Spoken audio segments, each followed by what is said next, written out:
Guys, how's it going? Welcome to my video.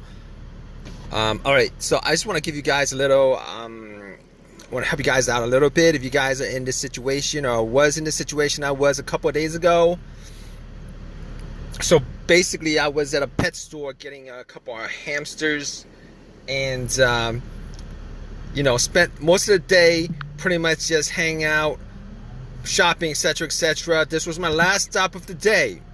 Alright, I had no issues with my car, so went to pick up two hamsters, parked my car, went in to the pet store for a good, for a good hour, just looking around the, animals, the reptiles, the fishes, etc., etc. Picked up two hamsters. It was a hot day. Got back in my car, tried to start it, and it cranked. It cranked good. It cranked strong. But it didn't. The engine wouldn't run. It wouldn't run. So I was thinking to myself, okay, this probably has something to do with the battery that I replaced maybe a month ago. I think because I kind of had the same situation before, but before I had like a really slow crank. It was a weak crank, and then it wouldn't crank anymore, and I just had click, click, click, click, click, click, click. But I just assumed since I had that issue, I probably I was probably having something related to that issue, so wasn't really worried about it because worst case scenario, I exchanged the battery. It was a bad battery or whatever, but I did have my hamster around, and it was like 90 degrees that day, 2 days ago. So I did my normal checks. I turned my headlights on, went out, checked out my headlights, my beams, just to see how bright they were. Now granted, obviously this was around 4 o'clock. The sun was out. It was very hot. It was very bright, and the headlights were strong. I could actually see the headlights. They were on. Couldn't really make out how strong they were. So basically, I was like, all right, I couldn't do anything with that. Got back into my car and tried at least 3 more times to try to get it to turn over. So basically I had even set it to neutral and tried to turn over, pressed the accelerator a couple of times, see if I could, maybe it was a gas thing. I didn't know I didn't know exactly what the situation was, so I was just trying to figure out how I can get it to start up. None of those things work, obviously. So I was like thinking to myself, okay, I gotta check out the battery. So I went out, checked out the battery, make sure all the terminals were tight, make sure the terminals were clean. Now I didn't clean up the terminals when I had put this battery when I got the battery last month. So I had there was I believe there was a 7-Eleven close by. Took my hamsters to 7-Eleven, got a can of Coke, and poured some Coke over the terminals, and pretty much just wiggled the terminals off.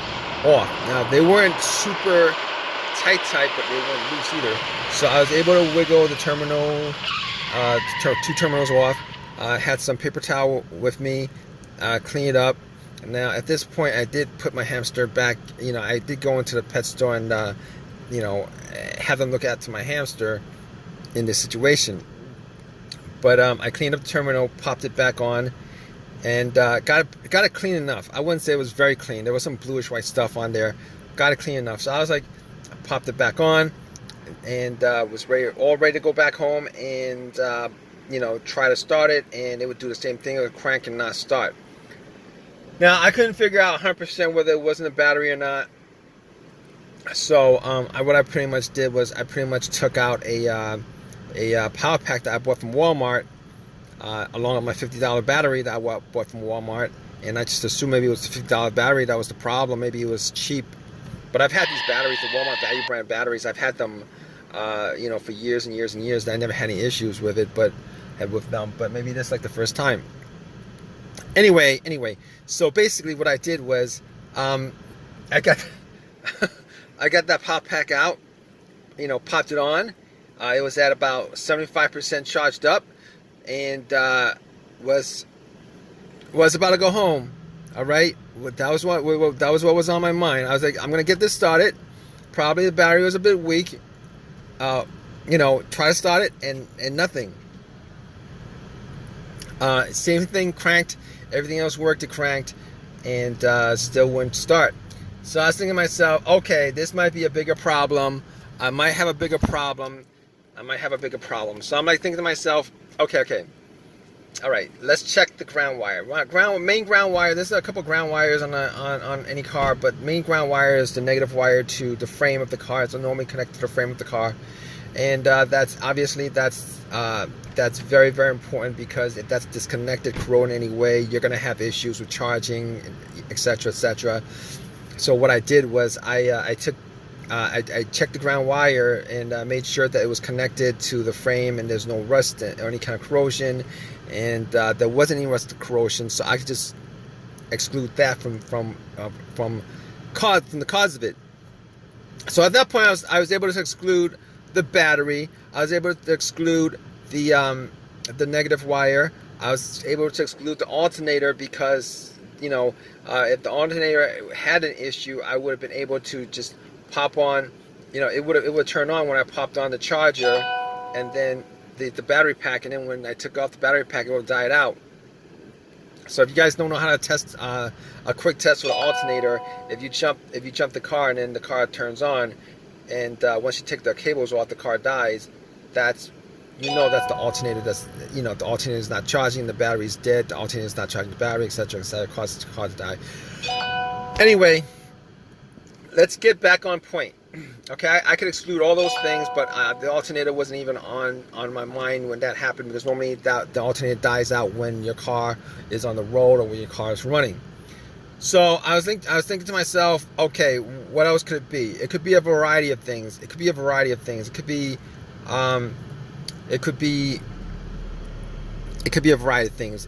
mass airflow sensor, the camshaft position sensor, the crankshaft position sensor. It could be throttle position sensor. All those things, right?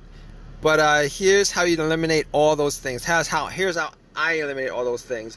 I was thinking to myself, was the check engine light? Did I have a check engine light on?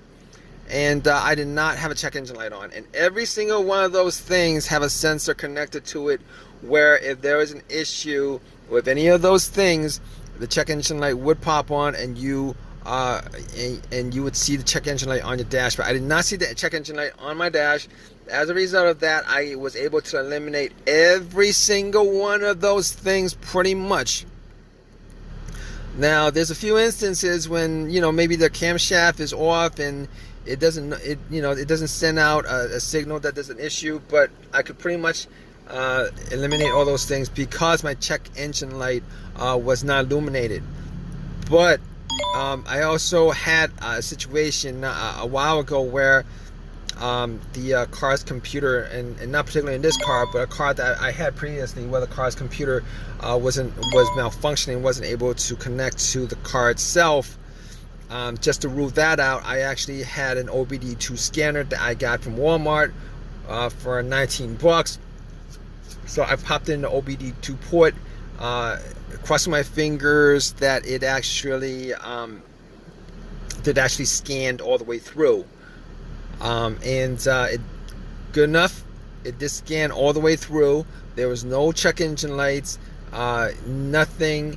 It gives you the readout and all that stuff. So at that point, giving me the readout, I would know that the computer is okay. Because if the computer wasn't okay, it would scan probably halfway and then it would just terminate the scan, and that didn't happen. So at that point, I could rule out all those things that I listed, including the car's computer being the issue for this problem.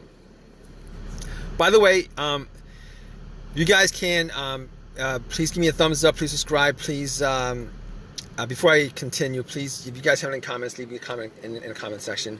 If you guys want to donate $1, please do so also. But anyway, back to this fix. So I was like, okay, Okay, I could rule all those things out. What else could it be? What else could it be? It could be the key fob. A lot of times the key fob could be causing it, but I remember I changed the battery about 2 months ago, and I don't think that battery would have died out so soon. So I was like pressing and holding the remote, just the doors and stuff like that, just to make sure everything worked, and then try to turn it on again. It didn't do anything. So I was like, okay, all right. So we're now down to maybe some expensive things, some expensive repairs. But just before that, we have a couple of things that we could do just to figure out what the issue was, and this is what I did. So I was thinking maybe it's the fuel pump. All right. Now, normally with this fuel pump test, you need two people. One to turn the car to the on position, the other person to be right next to the gas cap to listen with the gas cap off, just to listen to see whether there's any kind of whizzing sound coming from the fuel pump. Now, it was just me out there and the hamsters that I had at the shop, so I was like, all right, let me just get in my car, roll out the windows. It was very, very hot. Turned off the radio, the blower motor, etc., and I'm going to put it to the on position a couple of times, see if I can hear any kind of whizzing sound. Turned it on position, wasn't able to make out too much whether there was a whizzing sound coming from the fuel pump or not. So I was like, okay, can't figure it out that way. So we're gonna do the next best thing. The next cheapest thing, which is to check out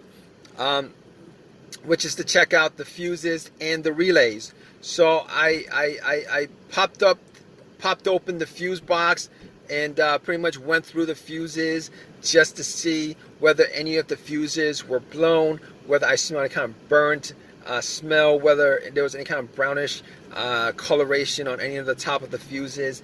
And the fuses looked fine. I didn't see any, didn't smell anything. The fuses looked fine. So I was like, okay, all right, we're gonna go to the next troubleshooting step. And this troubleshooting step is going to be the relay. We're going to check out the relay. We're going to make sure that the fuel pump relay, and it's particularly the fuel pump relay, because I wasn't going to check out the starter relay or any of those other relays, because I know the starter works. The starter cranks real strong. So I went and checked out the relay, now I didn't notice. I couldn't tell whether the relay had issues or not. I couldn't really tell from appearance. So what I did was I pretty much took the relay out from that was for another part, another electrical thing in the car, and I pretty much just swapped out the relay for the fuel pump, checked out where the fuel pump relay was, swapped that out for the other one, just made sure that the other relay had the same specs as the one that I popped out from for the fuel pump. Anyway,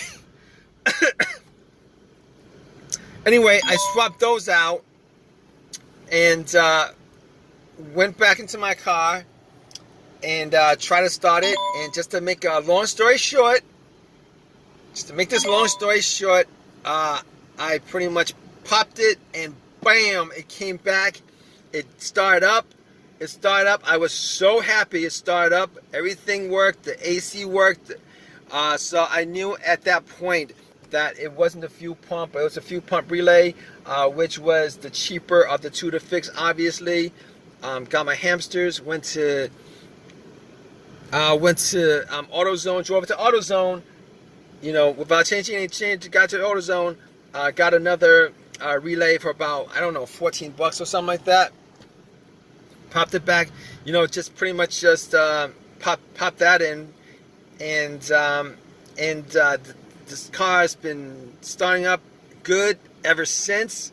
It's so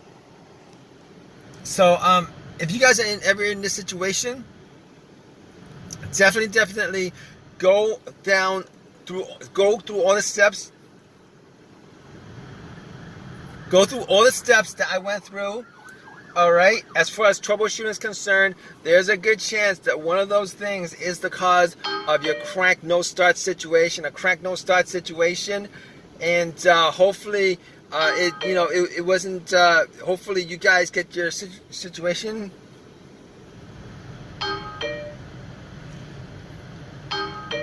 Hopefully you get your situation fixed. Hopefully everything works out for you guys.